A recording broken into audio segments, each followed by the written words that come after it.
What is up, guys? It is week 1 completed in DTT now, and this is week 2 of DRT content, so this is probably lower odds than catching a shiny, probably like one of those box shinies you had in Gen 8.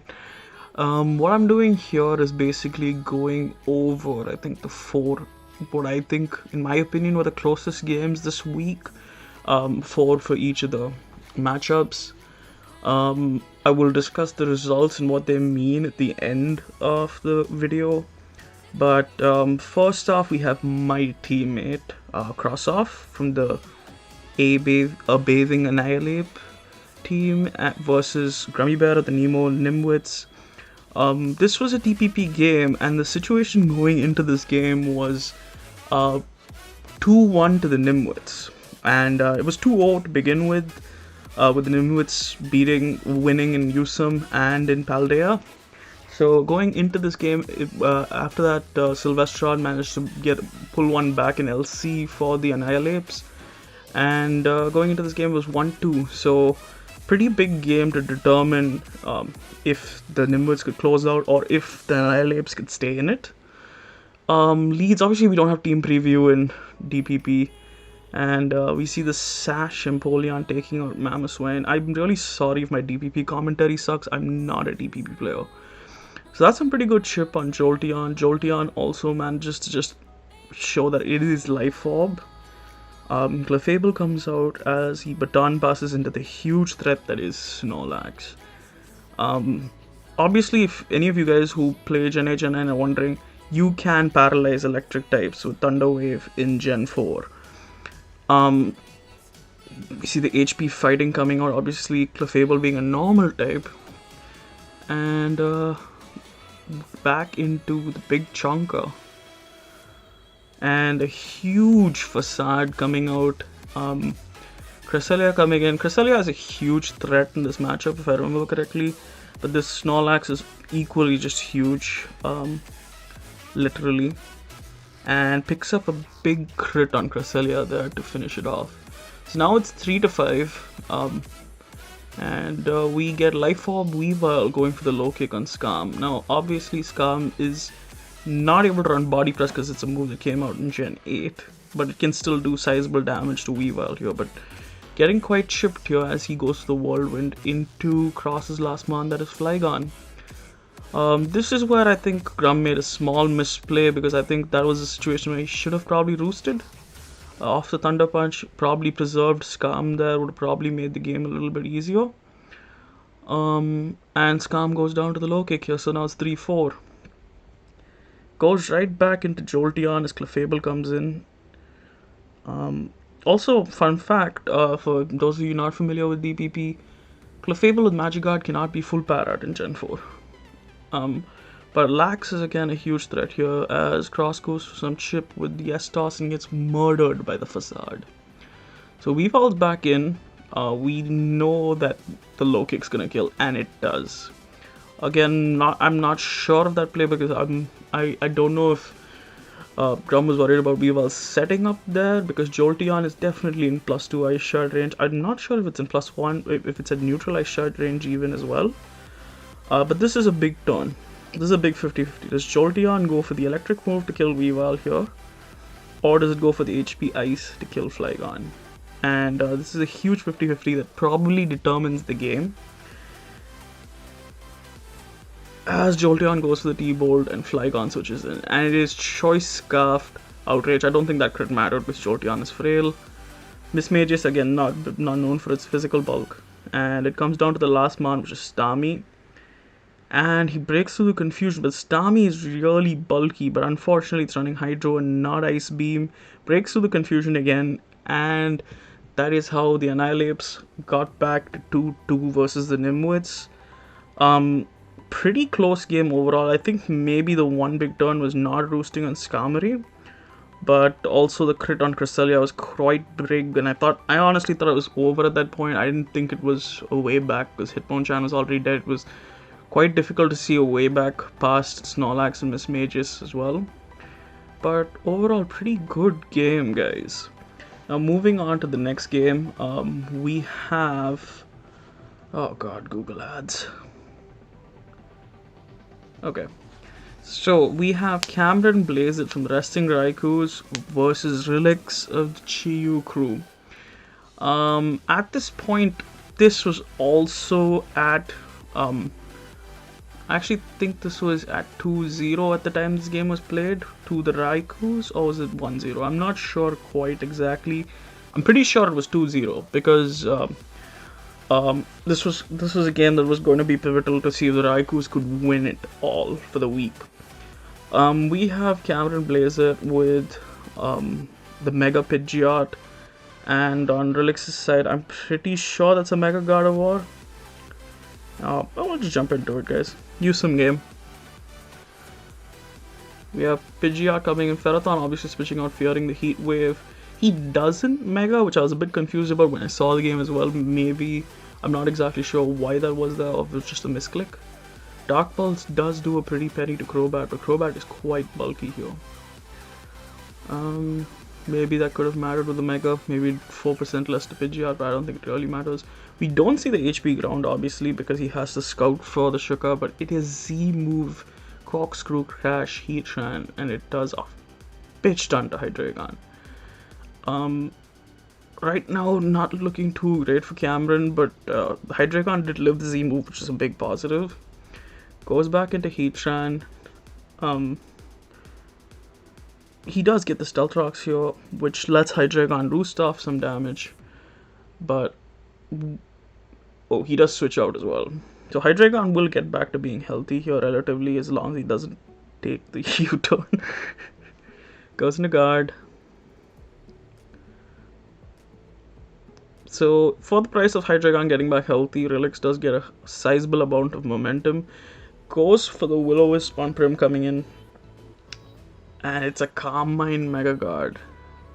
That is 100% specs Prim, because that's a Mega Guard has like 135 special defense. At +1, it's not taking 30. Jirachi comes in. We're not sure if it's Scarfed. We've already seen Leftovers. I'm dumb. So he does give up Jirachi here, which is quite huge to get the rocks up. Although those rocks could be huge. Again, there's no heavy duty boots. This is Usum. So rocks were a big part of the meta back then. And he gets the crit on Hydreigon. That could be huge, but I think Hydreigon was forced to roost there regardless. And he gets the play right. He gets the read right to kill Crobat. That was huge there for Cameron, because that probably represents a way back into the game. Goes into Ferrothorn on Mamoswine. I'm assuming Jirachi is the sack here. And it is. So here I'm gonna say, oh, he goes into Zeraora. So I'm assuming this is probably bulk up. Yeah. Quite a risky play overall. Scarf Latios does so much damage, but it will go down to the knockoff. As he goes into Seismitoad here, we have to... Oh, it is all out pummeling, and does it? It does take the kill. So that is probably Adam and Zeraora, which is why killing Crobat was huge. And it's Choppleberry Ferrothorn. Oh my god, that didn't even kill it. Even without the berry. So it now comes down to if Mega Pidgeot can pull this off. He does go for the Hurricane, which I have to ask if this Mega Pidgeot did not have Heat Wave, because it isn't particularly likely that it shouldn't have. And HP Ground does not kill Heatran. Now this is huge, because coming to Mamoswine in the last turn, it's a bit of a task. He has to be able to kill both Gardevoir and Heatran. The question is, we haven't seen the item on this, but we assume it's choice because he did go for the read on Crobat, which he didn't need to earlier in the game. And he goes for the Ice Shard, and it does not kill Heatran. So that was big, and Relix is gonna pick up the win for the Chiyu crew. Which was pretty huge at that point, because I don't remember if it became 2-2 or if it was 2-1 at that point, but it was probably one of the biggest games for the Chiyu crew to try to get back into this matchup. Moving on to our next game, our first Gen 9 game. Jesus, Google, can you spare me these ads? Yeah. Okay, so we have Super Person versus Frito, Super Person being from the Tier 5 Fighters, and Frito from the good as Spidops. Um, this is a Nattex game, even though you see Tinglu and Goldengo and Screamtail, and you could probably assume otherwise, but there is a Mienshao there. And Regidrago. So we get Clef into Rotom start. You probably want to switch avoiding the trick, but it's plot Rotom. So Frito tried to go for it early on, but he clearly makes a good switch there on Drago. Doubles back into Rotom. That could be Scarf Drago here. So Scizor is probably gonna be able to U-turn here and gain some momentum. Instead, he goes for the Toxic. So I forgot as well, this is obviously Nattex, so Scizor has Knockoff, has Roost, all those good things. Two big Toxics there for Super Person on Noivern and Rotom. And it boots Scizor, and he manages to get a crit on Noivern here, but I'm assuming he has to switch out here, considering the Noivern can go for the Flamethrower. Noivern so far is being pretty decently chipped here, which could be important in the late game. He gets his rocks up and gets a fair amount of damage. That actually did a decent chunk to Tinglu there, not usually what you'd expect. So could be a bit more offensive on Clef, or could be Fizz Def Tinglu. Calls the heavy slam and goes into Scizor here. And that knockoff is really useful, but I think maybe Toxic was the play there. Because Tinglu can usually not do a lot of things when status, because it does tend to sit on the field a bit. Landorus comes in on Mienshao, and Mienshao, it's hard to tell. That does look like Scarf damage, however, that doesn't really look. Landorus goes to the Gravity, which means it can now hit anything that's flying, so these EQs are going to hit everything, and Screamtail takes a good chunk from that, but I don't think Landorus wants to. I lied. Landorus did want to stay in. Landorus wants all the smoke. He does get Encored, which lets Screamtail get back to decent health, and Screamtail gets another wish off. Screamtail is obviously extremely fast. That's one thing that's important to note. It's 111 speed, so it always gets that option. Starmie also going for a Toxic here, so Super Person's strategy seems so far to just try to wear things down to a point where Zeraora or Regidrago could win in the endgame. It's a little bit hard to see Regidrago win with Screamtail there, especially considering it's probably Scarf the way he played it earlier on. And Clefable takes absolutely nothing, and that's not even an OR Clefable. As you can see, we do realize this is Natdex, because Rotom can get back to being healthy with Plane Split as he goes into Goldengo. And that Soft Boil might not have been the best play, because you probably want to burst the balloon in the Goldengo. But now he does get... Ooh, it's a Recover Nasty Plot Goldengo, so this is a bit of a problem for Super Person here. Even though it's only 8 recovers, this thing being on the field is a problem. And now with the screen off, this is a hard-hitting Make It Rain coming in. And that's probably gonna kill Regidrago. So Regidrago goes down here, but Lando T can come in and revenge Goldengo, so I'm assuming Goldengo is gonna switch out. He does go into Wash, and he calls the switch, and he gets Rotom Wash. So it's 5-5 right now. It's hard to see. Noivern coming in obviously had its boots knocked off.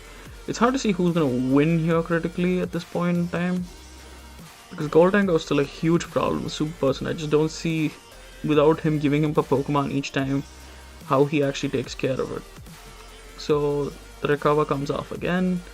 At this point, I think Super Person's fishing for that Spidef drop that he does get. So the Make It Rain's gonna kill Clefable here. Oh, it's Babiri Berry, so that was very important to know. So Clefable's gonna take out Goldengo. And Mienshao comes in. Mienshao obviously gonna do a lot of damage here. He does just straight go for the close combat, which I'm not sure if that killed Clefable. Maybe it did from 25. Starmie into Lando T. So he is Regenerator. We know that now because he did get affected by the Intimidate. Also, he switched in with more HP than before. I don't know why I didn't notice that. But Lando is probably gonna pick off Screamtail here.